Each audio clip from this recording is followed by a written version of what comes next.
Hello again, everybody. Travis Berardi here with another episode of The Year That Was. In our previous episode, we talked to Clear Fork coach Scott Sellers of the Lady Colts about the season that they had and their upcoming season. I'm now joined by Northmor head coach and newly named athletic director of the Golden Knights, Blade Tackett. Coach, thank you for joining me here in Springfield, Ohio.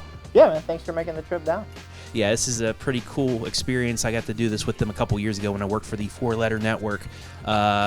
They have a summer basketball, I guess, tournament, you could say, at Wittenberg College against other teams around the state. And, you know, it's a fun thing. You know, they get to do their overnight and have that hotel experience and everything. And it's been fun so far. But let's get right into things. Last year, we'll start with last year. COVID threw everything into a tangle. I've asked this to Coach Sellers and other coaches as well. Just, you had as your first year, you had a lot of younger talent in there, but you did have some older pieces, but, COVID just threw a wrench into things. Yeah, I mean, it definitely did. The one thing I always go back to is it was something that every team dealt with, so we try not to get back to it too much because everyone was impacted in somewhat the same way in terms of schedule changes, quarantine, kind of a lack of a preseason like summer that we had this year. So while every team dealt with it, it doesn't mean that it wasn't, tough for us to do. It was another set of challenges that, we had to overcome, that we had to deal with, that, we had to use to try to still get better, to try to put a competitive team on the floor, to try to make the experience fun for the guys, to try to make the experience, a memorable one for the seniors. So while it was a difficult situation, I try not to think about it too much because, we weren't the only team that went through, and I wasn't the only rookie head coach, if you will, that had to deal with the similar problems. So I will say this, and I'll say it for the rest of my life, it's not how I envisioned my first year as a head coach, in terms of what the season was going to be like. The outcomes are what the outcomes are. I could never predicted that, but in terms of running a preseason, running a summer season, that kind of stuff was definitely, a challenge. But I think we're all better for it. I think I'm better for it as a coach and as a person that's got a plan and schedule and all that stuff. In the long run, I think it's going to benefit just experience-wise. Yeah, you guys did start to get rolling a little bit mid-season. You beat Mount Gilead for your first win. You gained 3, had a couple close games. North Union squad that made a run in the tournament. You guys played them close at home. You started to get things rolling, but then COVID hit you again. You had a lot of kids in quarantine that really, it kind of just put a stop to your season despite still playing because you guys were getting a little bit of a roll there. You played close games against the Centerburg team that played in the districts, East Knox who played in the districts. So it seemed like that COVID, not only because not having the summer practices and the fall practices, but then quarantine as well really hurt your guys' chances. Yeah, it took us a while to kind of figure out who our identity was as a team. What were our strengths, what was going to give us the best chance to win. We plan and prepare like we always did, but we didn't really know who we were until, mid-season. And then January was tough in the sense that, we had 3 at least, and technically 4, depending on what game you look at, starters out for almost the entire month of January. But, a situation like that, shout out Coach Teglovic, he always said that adversity breeds opportunity. So we had 3 freshmen that stepped up during that time, Caleb Chenier, Hunter Folk, Grant Bentley, and did a great job for us. And we were still very competitive even with them. And we lost a lot of games. A lot of them were tough losses. When we got to late in the season, we realized, and this sounds bizarre, but, you always look for the silver lining. We never lost a game by more than 20 until we played number 1 ranked Colonel Crawford, of which we only had 8 guys for that game. But, the adversity breeds opportunity thing, I think we really found a shining star in Grant Bentley, and whether that was, would have happened whether we didn't have the quarantines, I don't know if it would have. But he stepped up for us late in the year, and then we realized, Hunter and Caleb were going to be key pieces for us. If not the rest of the season, definitely in the future. Those guys came in, they held their own against good varsity talent, and we didn't win that many games with those guys, but it was a good indication of we got a bright future and we got something to build on. And so again, while that COVID was a setback and maybe we could have won a couple of those close games with all of our guys, maybe not. And maybe Grant wouldn't have came up and ended up being our leading scorer average wise, because he didn't play as many varsity games as some of the others, or that experience that those three guys got just invaluable to us now as we played some competitive teams this summer. So I think there's positive and negatives to every situation, but you look back at the East Knox game where it goes to double OT and we lose on a 3-point foul, or it's just heartbreaking, but it was still a great memory that we had. The first game against Fredericktown, where we took them down to the wire, and we all know how great they turned out to be last season. And like you said, the game against North Union, where we really competed well. We competed well against Clearfork, who was a good team. Like you said, we mentioned East Knox already. But we think there were 3 or 4 games in there where, we could have won or we had a chance to win. And so only, even though we only won 4 games, we competed hard. Our guys played hard. Our guys practiced hard all season. We prepared hard all season. Even when we got to Worthington Christian after we lost, on a last-second shot to Danville, where we had one, go 3/4 of the way in and roll out. Even with that loss, where it was like, man, can we get these guys to practice hard for another week as we get into another 1 or 2 state-ranked team, Worthington Christian, who, of course, goes all the way to the state finals. And we had a great week of practice.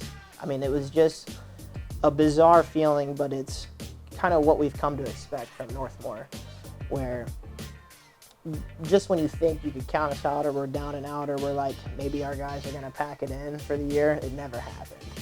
Never happened last year. So I said it all the time last year, and I probably said it in an interview with you. I never at one point in the season felt like a 1-win team or a 2-win team or a 4-win team. I never felt like that at practice.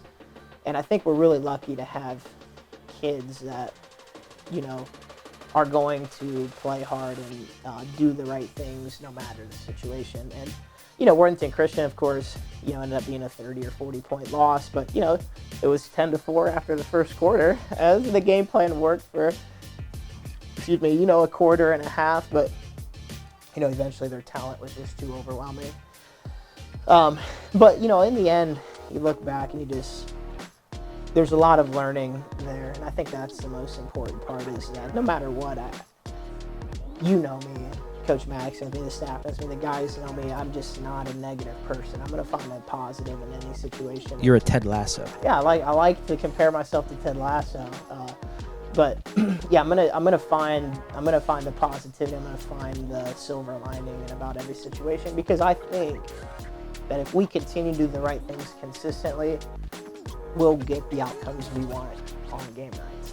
And maybe we will or maybe we won't. It's yet to be seen, but that's what I believe in, so that's how I'm going to coach. Well, you lose Preston Harbolt, you lose Cooper Keene, 2 of your main players. I mean, Preston, after quarantine, really contributed, had double-digit average. Cooper, I mean, he's contributed all 4 years, a couple sectional championships on his belt. He played pretty well for the time he was in, but you lose those 2, but you get a lot back. And like you said, you had to use some of those freshmen last year that have really blossomed, like a Grant Bentley or a Chenier. Just looking for this upcoming season. I mean, we're in Springfield. You get summer basketball back. You get the summer trips back.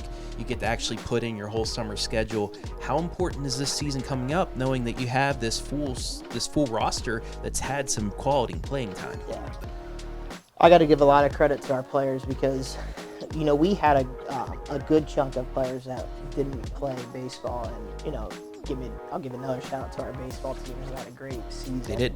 And a lot of our guys play baseball, and I was super excited to see them have success on the baseball field, because that's all you want, at the end of the day. But we had a good group of guys that worked really hard in the spring. I mean, our attendance was off the charts in terms of those guys lifting and those guys putting in skill workouts with our assistant coach Maddox after lifting. I mean, we would have guys, 9, 10, 11, 12 guys at lifting and in the gym till 5:30, 6 o'clock, 3 days a week. And that was a month after, after the mandatory month off. That was, as soon as that month hit, we had guys in the weight room and guys in the gym. And since that moment leading into the summer, we've just had a great off season. The one thing that Coach Maddox and I really wanted to do is we have to establish our identity early, because we felt like that's what set us back last year.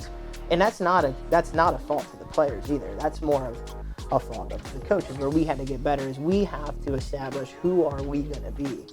And we put up 3 things on the board in the spring and in the summer that says, this is who we are. How do I want to say that? We're going to hang our hat on these 3 things. And this is what we have to work on this summer. And man, when we went to Ridgedale, the first basketball kind of event that we had in the summer, and then we went to Finley camp and competed our tails off at Finley camp, and we're just sitting back realizing we're going to have a good season this year. Success is determined ultimately by wins or losses, but we're going to have a good season this year. We're going to be prepared this season because we know who we are. And these guys have put so much time in and so many shots up and, been in the weight room, that goes back to my saying that if you consistently do the correct things off the floor, then I believe that success is going to follow you on the floor. And I got to say, we've done that. Now, like tomorrow at Wittenberg, we had a lot of our guys play travel baseball. And there's nothing wrong with that. We will encourage, at Northmor, you got to play multiple sports. We had a couple family obligations. So here we are with, probably, we're going to have 3 varsity guys. Well, only 1 of our seniors. So 1 upperclassman, 2 sophomores that are probably going to get a lot of varsity time. And then some other guys that, I think will dress with us, but are going to be primarily JV players. And I look at this situation a lot like I looked at the month of January, is we don't have all of our guys, but we got to play. And so even though I don't, I think this year will be different, fingers crossed, without COVID. But you never know a situation that can arise during the season with injuries, or, people got family obligations and things like that we don't know who's going to be on the floor. So that's the way I look at tomorrow. Is we got some young guys mixed with a few of our varsity guys. Let's see what we can do, because now we're prepared for a situation like January. We've experienced it. We know potentially what we would expect in season. And I'm really excited for tomorrow. And you can't put a value on a weekend like this, because it doesn't show up on a basketball floor, other than, maybe if you think our guys have good chemistry.